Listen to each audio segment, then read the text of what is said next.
The vault had not changed in 11,000 years. It sat deep beneath the floating citadel of the conclave of stars, carved from stone that predated most civilizations in the galaxy. The air inside was cold and still, carrying the weight of countless failures and broken dreams. At the center of the chamber, resting on a pedestal made of crystallized starlight, sat the armor of Kelthos. It was beautiful in a way that hurt to look at, its surface shifting between silver and deep black like oil on water. The metal seemed alive, breathing slowly, waiting for something that had never come. High Commander Zethan of the Valorian Empire walked toward it with the confidence of a being who had never known defeat. His species stood 8 feet tall, covered in natural armor plating that could stop most weapons. They had conquered 17 star systems through pure military might. Their warriors were legendary across the galaxy. He reached out his clawed hand toward the armor. His soldiers watched from the edge of the chamber, certain that today would be the day their commander claimed the legendary weapon. The moment his fingers touched the surface, white light exploded outward. Zethan flew backward through the air, crashing into the far wall with enough force to crack the ancient stone. He slid to the ground, his ceremonial robes smoking, his pride wounded far worse than his body. Rejected, said the keeper of the vault. He was an ancient Salathi, a species known for living thousands of years. His skin was like old paper, his eyes like faded stars. He had watched this scene play out more times than he could remember. As were all before you, Ambassador Lorene observed from the gallery above. She was Valanthe, her skin naturally luminescent, glowing with soft blue light that flickered when she felt strong emotions. Right now, it flickered with frustration and growing fear. How many is that now? She asked her advisor, Counselor Vreth. 247 species have sent their champions, Vreth answered. His voice was flat, emotionless. All have been rejected. Some violently. 12 candidates died from the rejection energy alone. Lyrene turned away from the scene below, where Valorian soldiers were helping their shamed commander to his feet. She walked to the window that looked out over the citadel, over the stars beyond, and the Harrow fleet was detected 3 cycles ago, she said quietly. Our scouts report it has already consumed the outer colonies. 6 billion lives, gone in days. I am aware, Vreth said. We have perhaps 3 more cycles before it reaches the inner systems, before it reaches the homeworlds. She pressed her hand against the cold glass. The prophecy says whoever wears the armor will have the power to stop such threats. The first builders created it for exactly this purpose. The prophecy also says the armor chooses its wearer. We cannot force the matter. Lorene was quiet for a long moment. When she spoke again, her voice was tired. Is there truly no species we have not tried? Vreth hesitated. It was a small hesitation, barely noticeable, but Lorene caught it immediately. Speak, she commanded. There is one species, Vreth said slowly. Though I hesitate to mention them, they would be an embarrassment to consider. Who? The humans. Lorene almost laughed. Humans were the newest species to achieve faster-than-light travel, having managed it only 60 years ago. They came from a small blue planet orbiting an unremarkable yellow star in a quiet corner of the galaxy. They had no natural weapons, no psychic abilities, no enhanced senses or built-in armor. Their bodies were soft and fragile. They lived barely a century before dying of old age, by every standard the Conclave used to measure species. Humans were among the weakest sentient beings in known space. You cannot be serious, she said. I am merely being thorough, Vreth replied. You asked if there was any species we had not tried. The humans are the only ones. Lyrene shook her head. The armor has rejected the greatest warriors in the galaxy.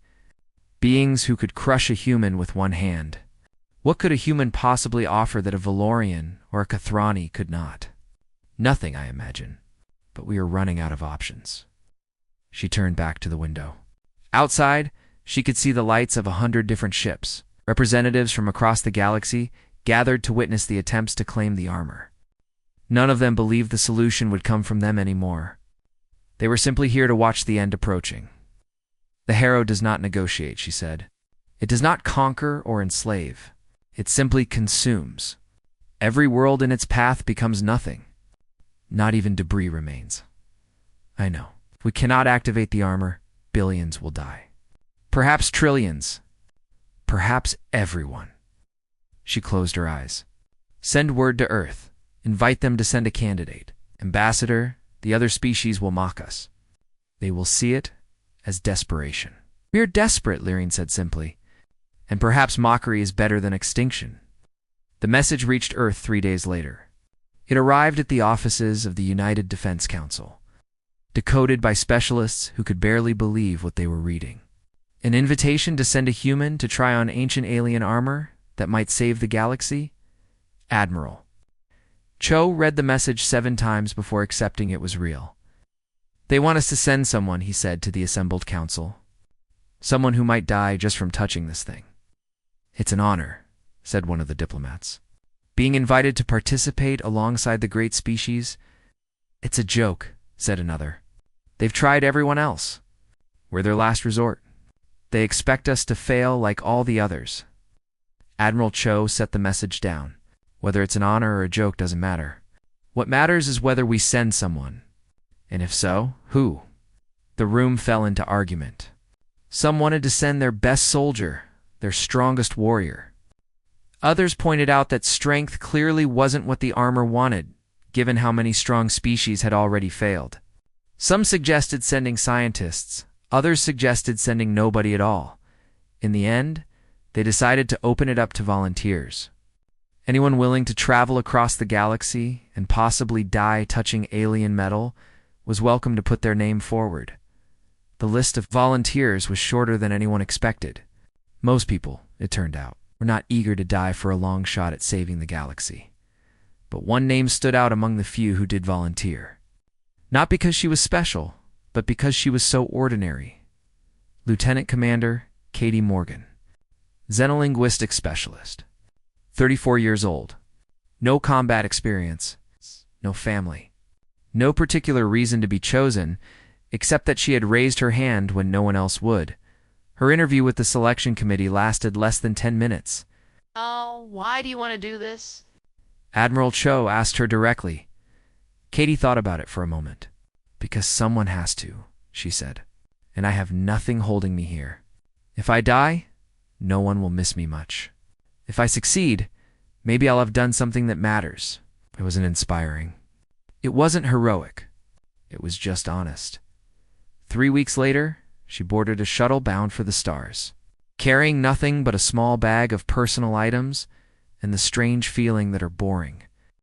Ordinary life was about to become something else entirely. She had no idea. How right she was?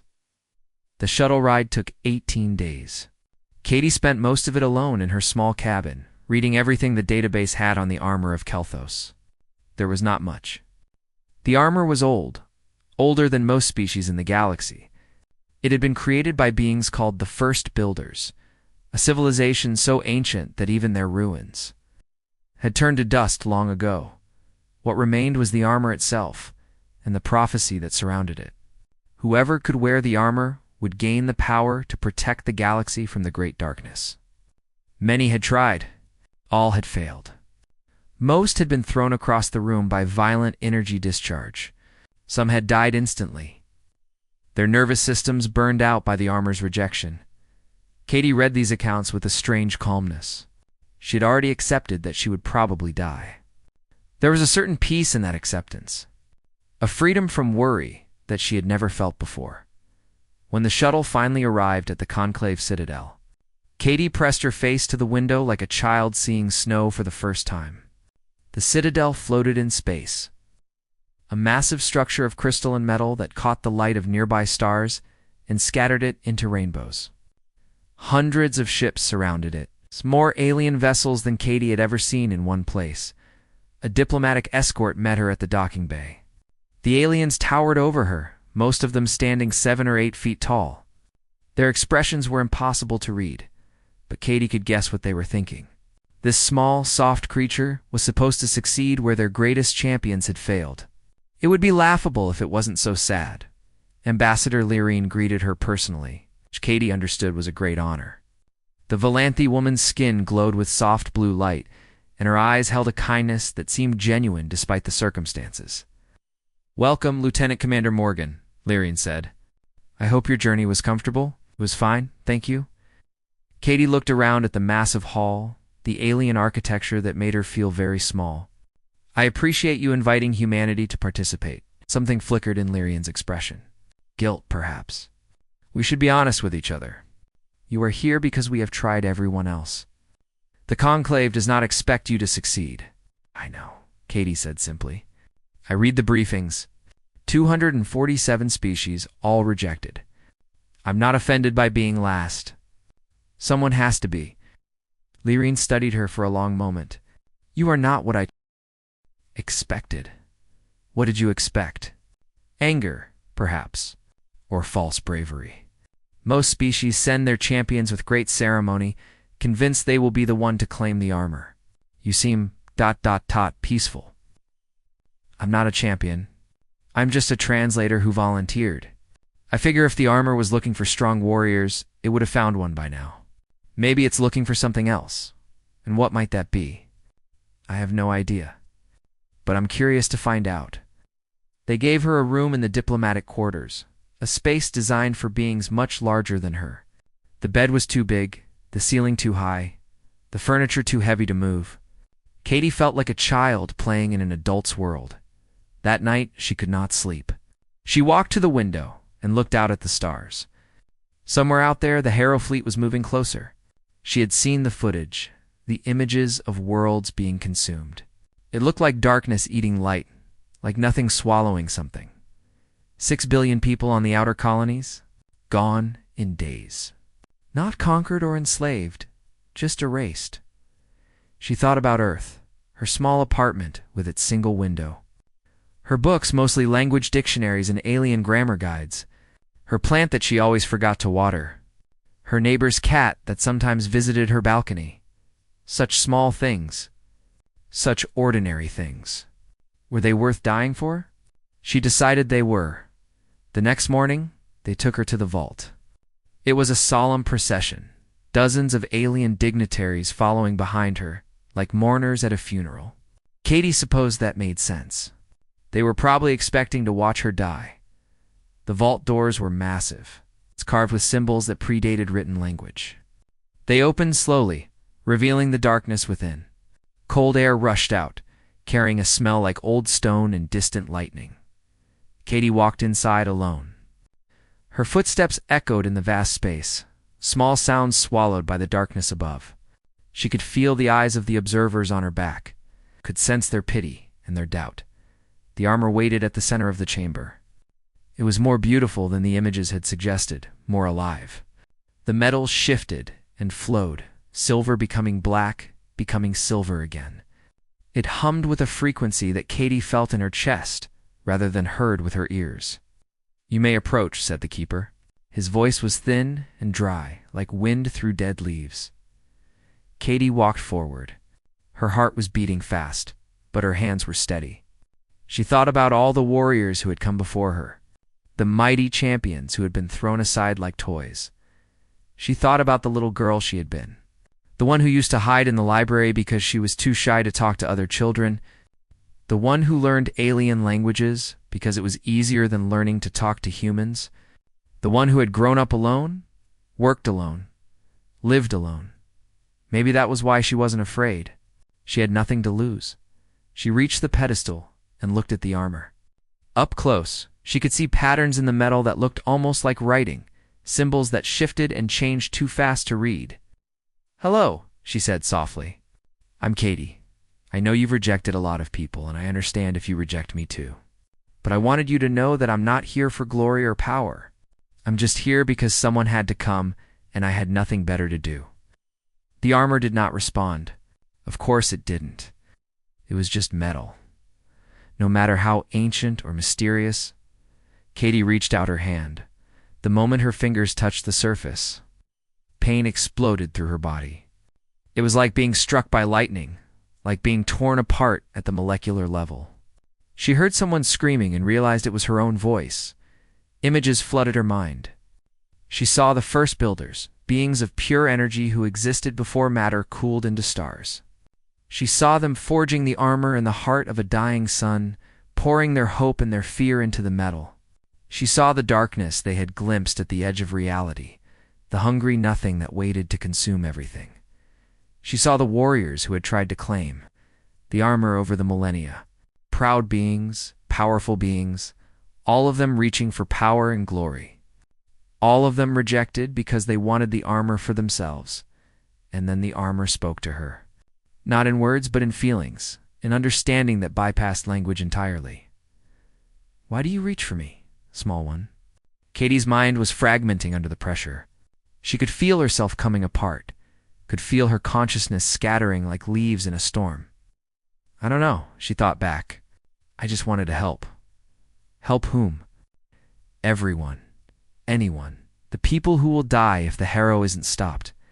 And what do you want for yourself? Katie searched for an answer. What did she want? Power? No. Glory? No.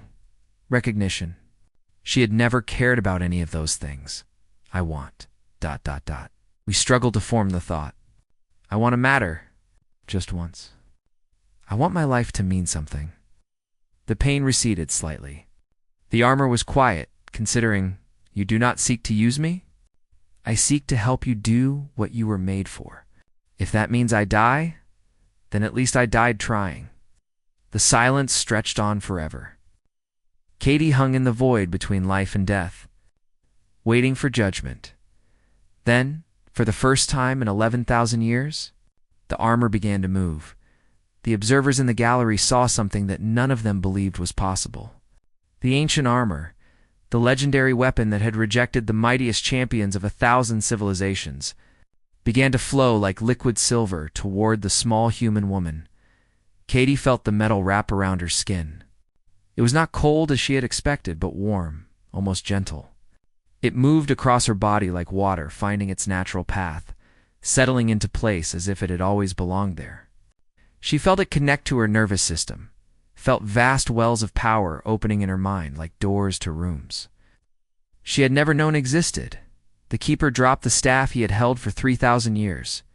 It clattered on the stone floor, the sound echoing in the sudden silence. "Impossible," Ambassador Lorene whispered. Her skin flickered wildly, cycling through colors that had no names. "This is impossible."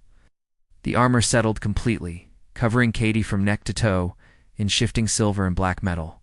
She stood slowly, her body feeling different, stronger, more alive than it had ever been. She raised her hand and watched light gather at her fingertips, energy that responded to her thoughts. "My name is Vera," the armor said, speaking directly into Katie's mind. The voice was feminine, warm, ancient beyond measure. "I have been waiting for you. For me specifically." Katie thought back. "For someone like you, someone who wanted nothing for themselves." There was something like relief in the armor's voice, like a long burden finally set down. "For 11,000 years, I have rejected those who sought power. Warriors, conquerors, heroes, all of them reached for me with hunger in their hearts.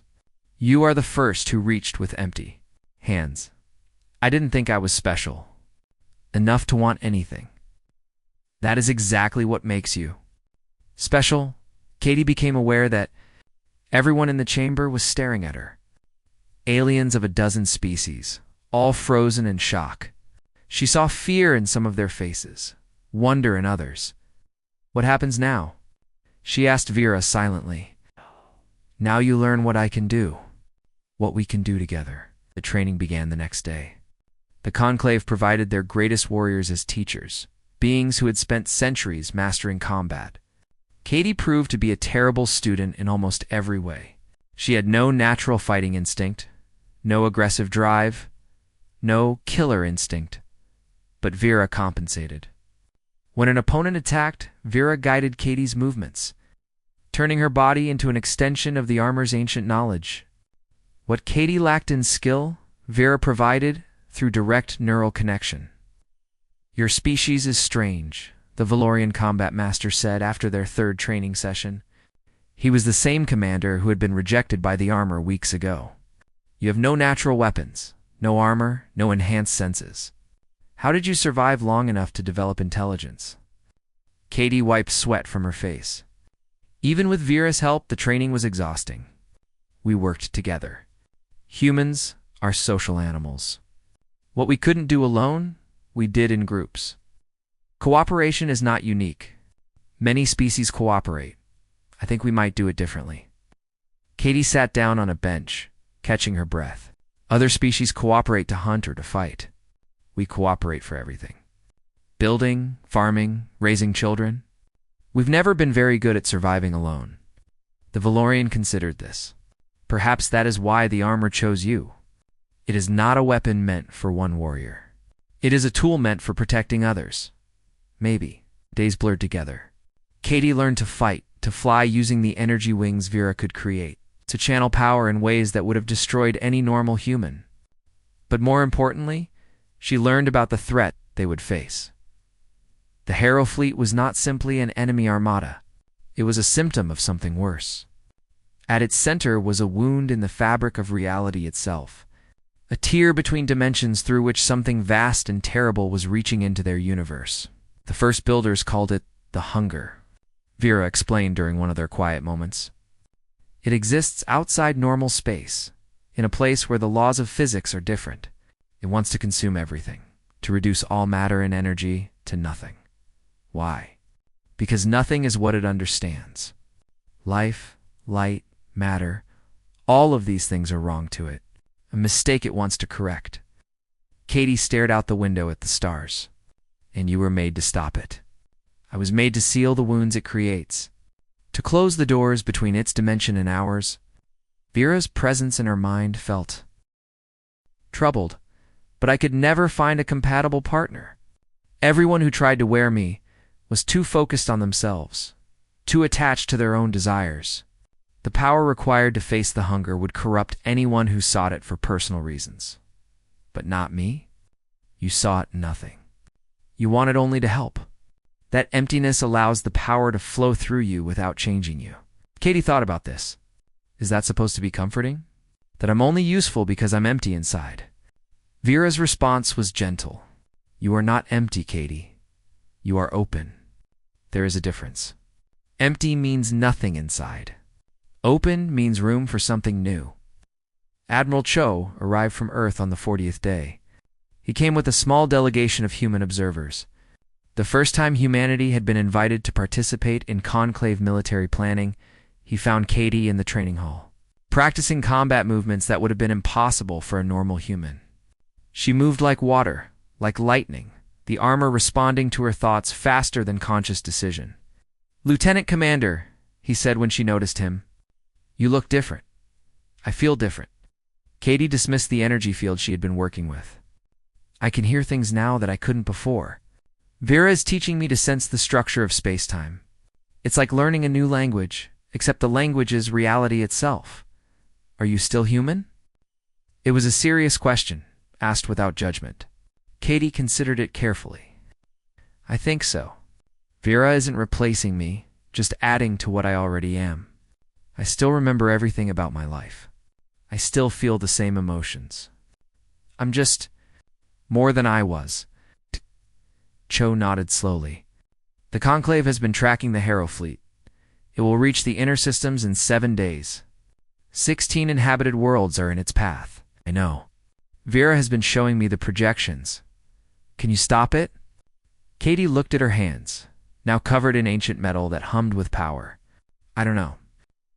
Vera says the wound at the center of the fleet is large, larger than any she's faced before.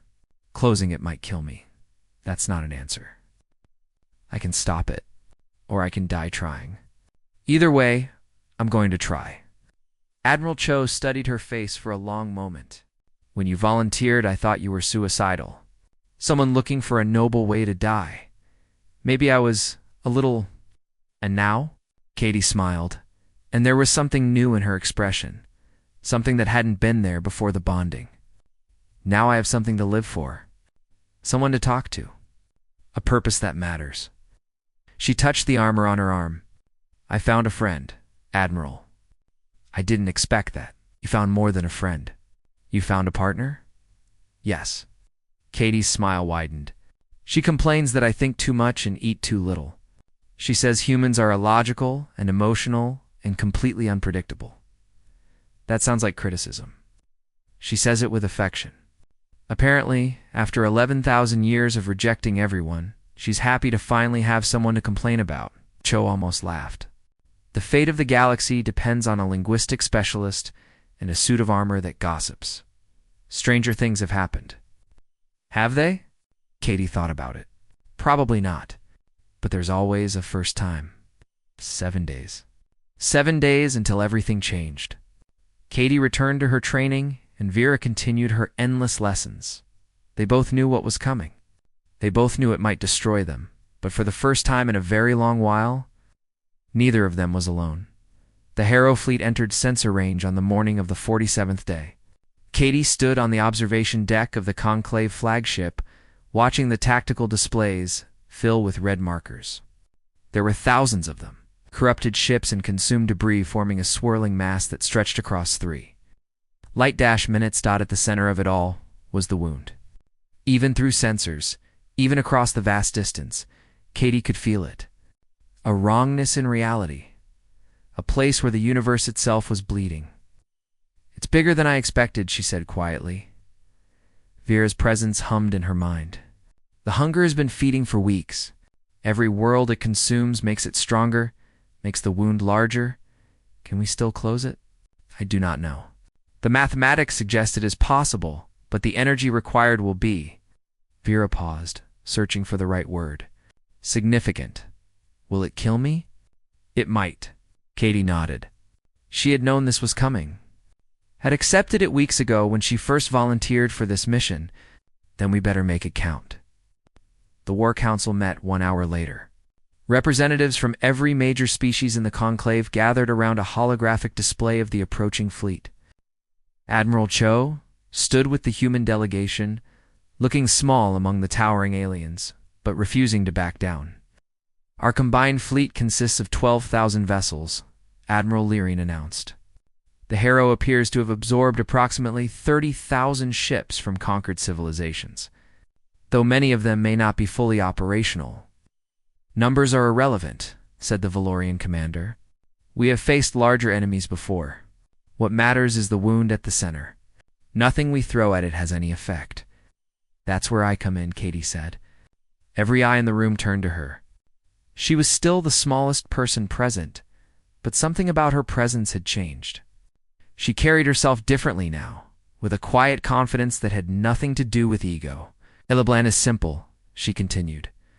Your fleet engages the outer defenses, draws their attention, creates a path. I fly through the gap, reach the wound, and seal it. Once the wound is closed, the Harrow loses its connection to the hunger.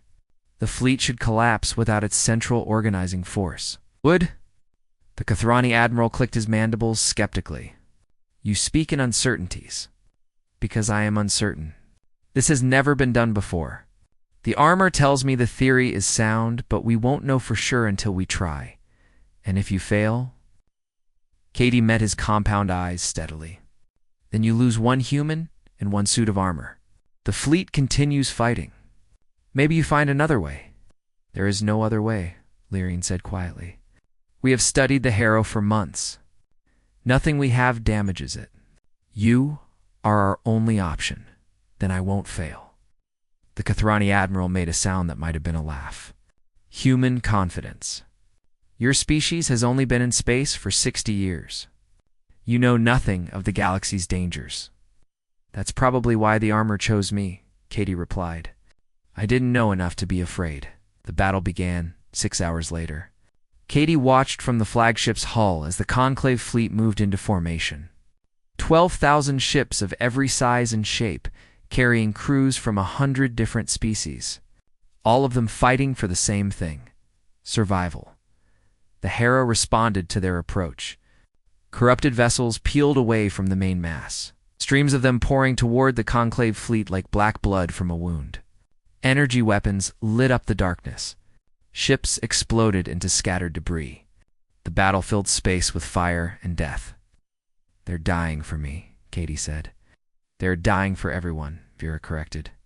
for their families, their worlds, their civilizations. You are not the cause of their sacrifice. You are its purpose. That doesn't make it easier to watch. No, it never does. The path began to open.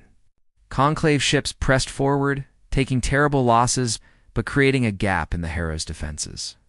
A corridor of clear space, leading toward the wound at the center. It's time, Vera said. Katie launched herself from the flagship's hull. Vera formed wings of pure energy around her. Wings that caught the light of distant stars and carried her forward faster than any ship could travel.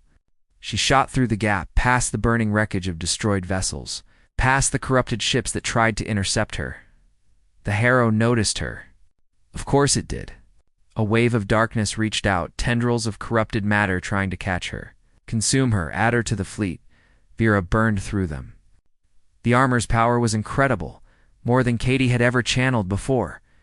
She felt it flowing through her, transforming her, making her something more than human.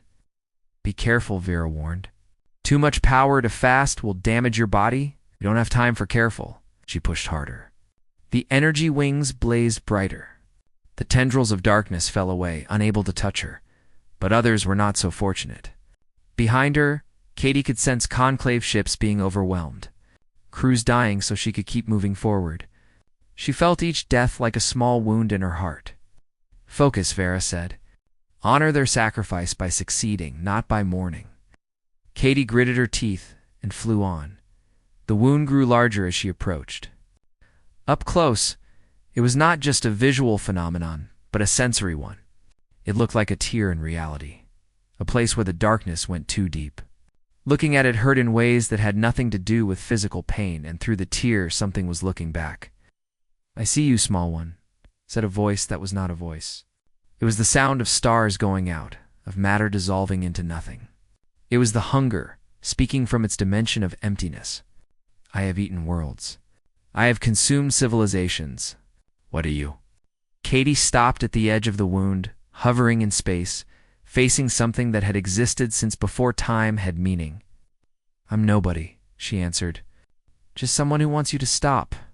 Stop. I do not understand this word. I am what I am. Consumption is my nature. You cannot ask a fire to stop burning. Then I'll put you out. Out. The hunger laughed, and the sound made Katie's bones ache. You are brave, for something so fragile.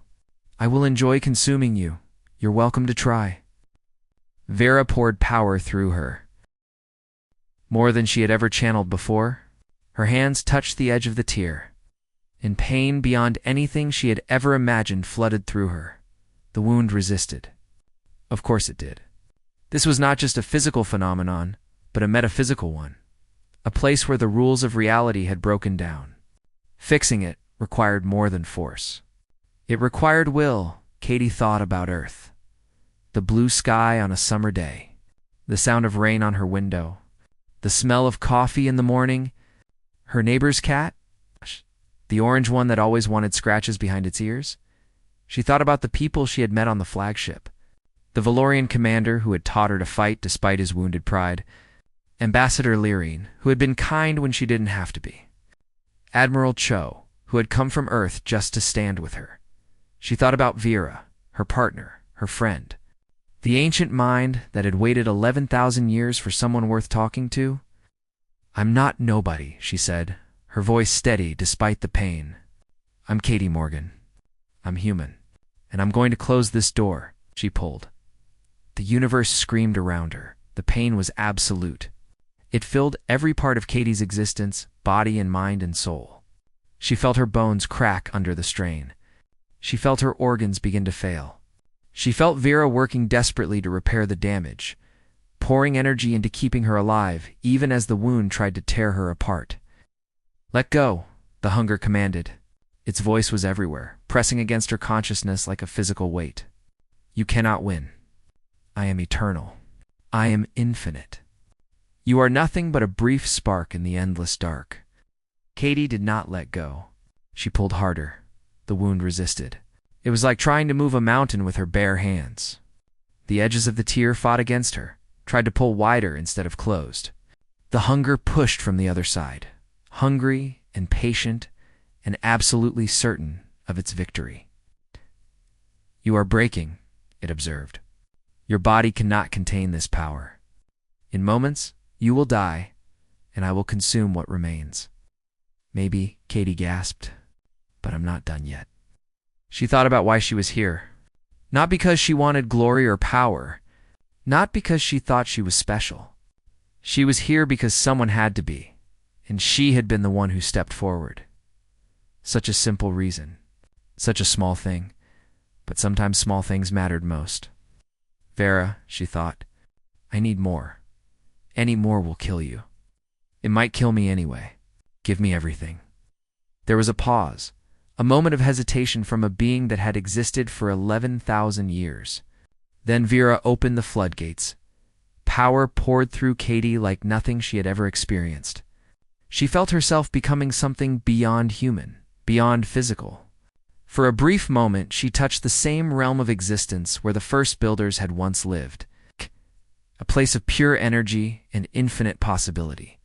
She saw the universe from the outside, saw the wound as the first builders would have seen it, a tear in the fabric of reality that could be mended like cloth, saw the pattern that needed to be restored, and she understood what she had to do. Thank you, Vera, she said, for everything. Katie, what are you planning? The wound needs something to fill it. Energy, mass, something to replace what the hunger has taken. She smiled, though her body was failing and her vision was going dark. I'm going to give it myself. No, there must be another way. There isn't. You know there isn't. Katie pulled herself toward the wound, not closing it from the outside, but entering it. She felt the boundary between dimensions part around her, felt herself slip into the space between realities. The hunger surrounded her instantly. It was vast beyond comprehension, an emptiness that had no end.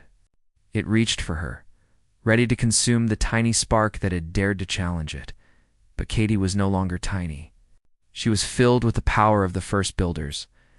With 11,000 years of accumulated energy, with everything Vera had to give, she blazed like a star in the darkness, and where her light touched the hunger, it recoiled. What are you? The hunger's voice was confused now, uncertain for the first time in its eternal existence. I told you. I'm Katie Morgan. She spread her arms wide, and the light expanded outward. And this is my choice. The explosion was visible from the Conclave flagship light minutes away. One moment there was a wound in reality, surrounded by a corrupted fleet. The next moment there was just light, pure white light that washed over everything. Admiral Cho watched from the observation deck, his heart in his throat. What's happening? Someone asked. I don't know, he whispered. The light faded slowly. Where the Harrow fleet had been, there was nothing. No ships, no debris, no wound. Just empty space, clean and quiet under the stars, and floating at the center of that emptiness. A single human figure in silver and black armor. She's alive, Lyrine breathed. Against all logic and probability, she's alive. The rescue shuttle reached Katie 17 minutes later. They found her unconscious, barely breathing, the armor wrapped around her like a protective cocoon. Her body was broken in dozens of places, her organs failing. Her nervous system damaged beyond anything normal medicine could repair. But she was alive. The recovery took months. Alien medical technology far beyond anything Earth possessed worked around the clock to rebuild what had been destroyed. Vera remained with Katie throughout, feeding her strength, accelerating her healing, never leaving her side. You should have let me die, Katie said one day, when she was finally strong enough to speak. Why would I do that? Vera asked. Because saving me took everything you had. Your reserves are depleted. You're barely functional. I am functional enough, and you are alive. That is what matters. Why? Why do I matter that much to you? Vera was quiet for a long moment. Because in 11,000 years of waiting, you were the first person who saw me as more than a weapon. You asked my name? You talked to me as a friend. You were willing to die for strangers, but you also cared about me. Katie felt tears on her cheeks. Of course I cared about you. You were the first person who really knew me. We had much more to learn about each other. I would prefer not to do so alone. On the day Katie was finally released from medical care, she returned to Earth. Her shuttle landed at the central spaceport of her home city, where a crowd of thousands had gathered to see her. But it was not just humans in that crowd. Representatives from every species in the conclave had traveled to Earth for this moment. Valorians and Valenthi, Kathrani and Salathi. Dozens of others whose names Katie was still learning. They cheered as she stepped off the shuttle. Aliens who had once looked down on humanity, who had considered them weak and primitive, now celebrated a human woman as the savior of the galaxy. Katie walked through the crowd, shaking hands and claws and tentacles. She smiled and accepted their gratitude. But her eyes were searching for something else. She found it near the edge of the crowd.